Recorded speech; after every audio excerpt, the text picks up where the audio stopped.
is taking place, that he's speaking. So you would then share that with the people, your list, the people who are following you. Say, hey, I'm watching this. And that becomes a very handy way. You develop your own sense of authority, right? Your own, oh, if Karen says that, maybe that'll be interesting because I'm interested in those things too. Or, oh, I didn't know that was happening. Thank you, Karen, for that reminder.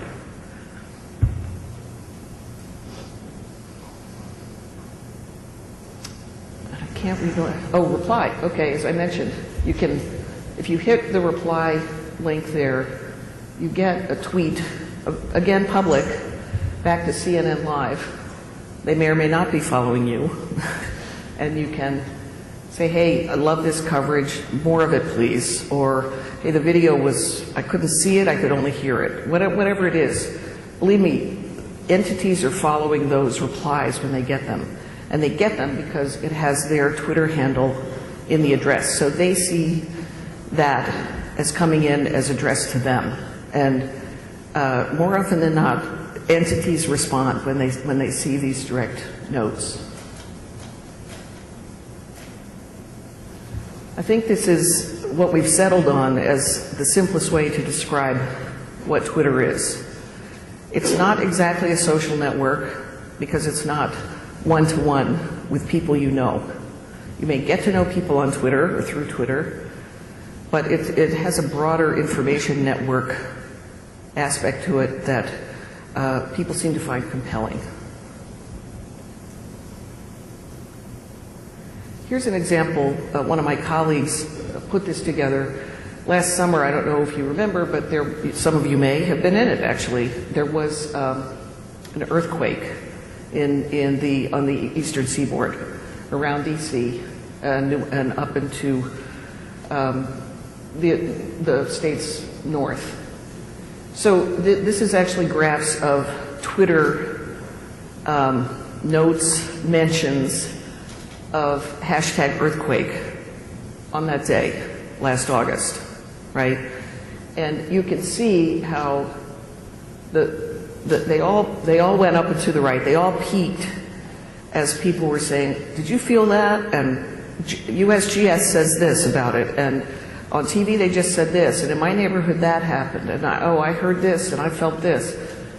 And then, over time, then they will taper off as that's no longer the topic. But that's a very common occurrence we see constantly on Twitter as something sort of swells up, gets people's attention. You see it with everything from the Oscars and the Grammys to real-time, to natural disasters, to big news, Osama's, the landing and at the compound of Osama that night was incredible to watch on Twitter. So this is simply tracking how that action looks. And it's interesting, you see more in Massachusetts. The times maybe look different on these, so maybe that there's a more sustained reaction in Massachusetts where the damage may have been greater. I'm not sure, I'd have to look it up. Next, please. It should come first, but that's that was the earthquake example. So other examples you may be familiar of with Twitter are anything to do with civil unrest, natural disasters. I think this slide builds with some photos that will be familiar to you. And I think the world, that's Tahrir Square, the world, and that's Japan last March. The world notices and engages and informs and shares when something happens.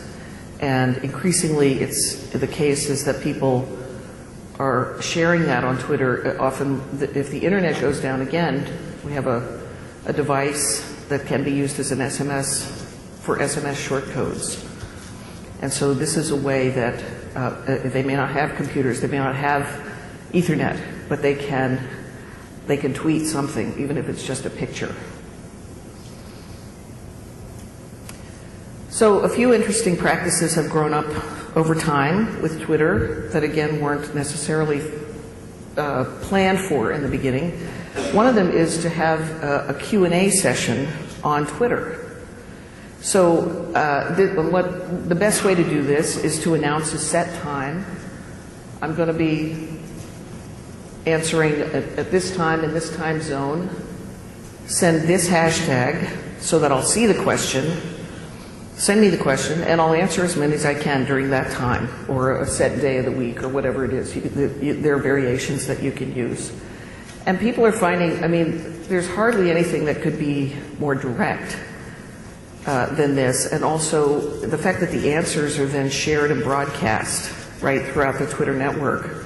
It becomes a really fascinating way to share, fast breaking information, setting policy straight, informing a broader audience than you would be able to otherwise, because people will pick this up even if they're not directly in the stream. They might be on the sides, and they may then get into the stream. So we're seeing a lot of instances of this for high uses and low, right? It could be a celebrity chat as much as it could be, something more compelling and civic.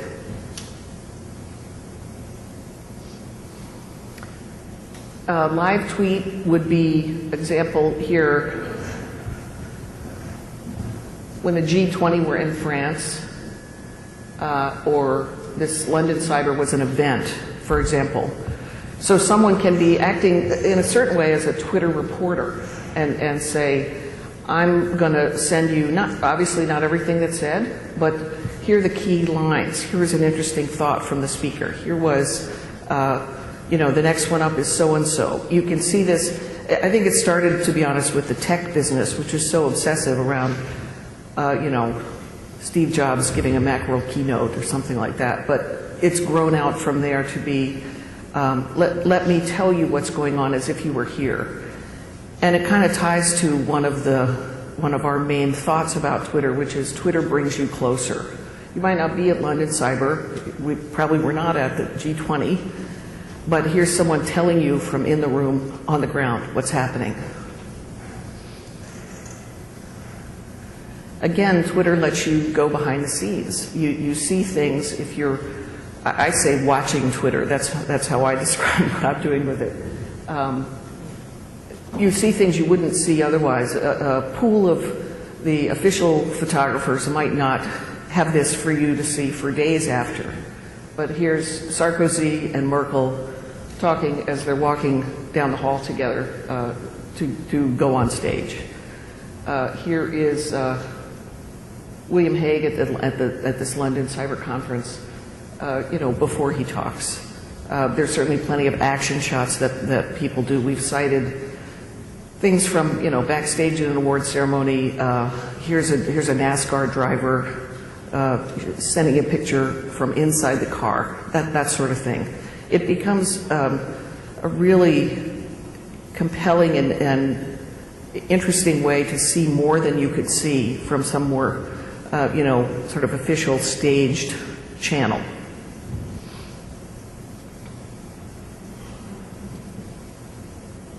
So I've mentioned some of these as examples, and there's others, but all of the uses that people put Twitter to, I think the underlying aspect of it that I think makes it so appealing for people is the notion that you can be yourself. The shortness of the form kind of is one thing that takes away from the officialese, the press release language, and that sort of thing. But in addition, just having your own style. I'm sure there are people on Twitter who only tweet photos of where they've been.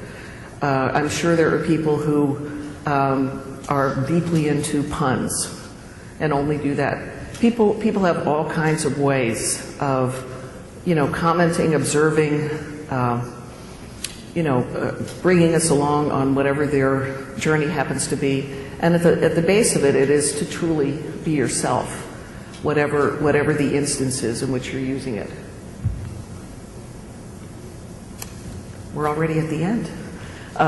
So I'm Karen at twitter.com, or kbox is my handle, and I'd be happy to take questions today, but also take questions via Twitter at any time, and share more of, tips or ideas with you, and hear about how you're interested in using Twitter. In fact, I'd love to hear that now. Thank you. We have some questions for Karen. Let me ask the first one. I remember back in 2006, I was with a foreign service colleague